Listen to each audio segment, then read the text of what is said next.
எனக்கு ரொம்ப நாளா ஆசைங்க ஃபயர் கட் பண்ணணும் அப்படின்னு. அதனால மதுரையிலேருந்து டைரக்ட்டா கிளம்பி சென்னைக்கு வந்தாச்சுங்க. சென்னையில எங்க ஃபயர் கட் பண்றாங்க அப்படின்னா, "எவன் வந்தாலும் வெட்டுவோம்" அப்படின்ற இந்த கடை ஃபயர் கட்டுக்கு ரொம்ப ஃபேமஸுங்க. அதனால காலையில 6 மணிக்கெல்லாம் வைகைய புடிச்சு 2 மணிக்கெல்லாம் சென்னைக்கு ரீச் ஆயாச்சுங்க.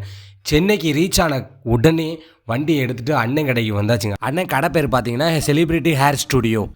அண்ணன் உள்ள போன உடனே அண்ணன் ஒரு ஆளுக்கு ஃபயர் கட் பண்ணிட்டு இருந்தாரு. "ப்ரோ எப்படி இருக்கீங்க? நல்லா இருக்கீங்களா?" அப்படின்னு கேட்டாரு. "ப்ரோ நல்லா இருக்கேன் ப்ரோ. எனக்கு ஃபயர் கட் பண்ணணும் ப்ரோ." "ப்ரோ ஃபயர் கட் பண்ணுறதுக்காக 500 கிலோமீட்டர் மதுரையிலேருந்து ட்ராவல் பண்ணி சென்னைக்கு வந்திருக்கேன் ப்ரோ. அது உங்கள்கிட்ட ஃபயர் கட் பண்ணணும் அப்படின்றதுக்காக."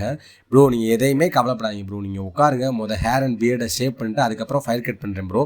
ஹேரையும் பியர்டையும் நல்லா கட் பண்ணிவிட்டு அதுக்கப்புறம் வாஷ் பண்ணதுக்கப்புறம் தான் ஃபயர் கட்டே ஆரம்பிக்கிறாரு.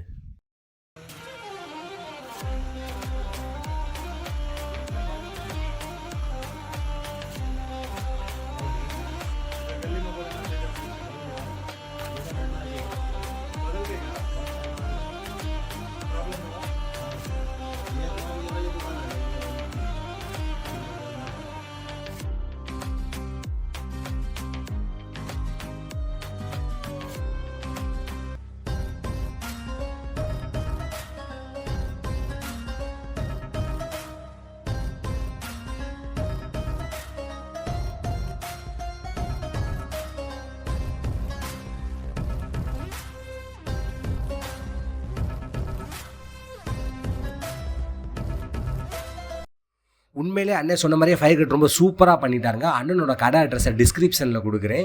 ஃபயர் கட்டுக்குமே ஹேர் கட்டுக்குமே சேர்த்து அண்ணன் 1200 தான் வாங்குறாரு. நான் இப்போ எதுக்கு ஃபயர் கட் பண்ணுன்றதை நாளைக்கு ஒரு மீட்டிங் போகிறேன். அந்த மீட்டிங் யாருன்னா செலிபிரிட்டி. அந்த செலிபிரிட்டி யாருன்றதை நெக்ஸ்ட் ரீலில் பார்ப்போம். தென் பை பை, சி யூ.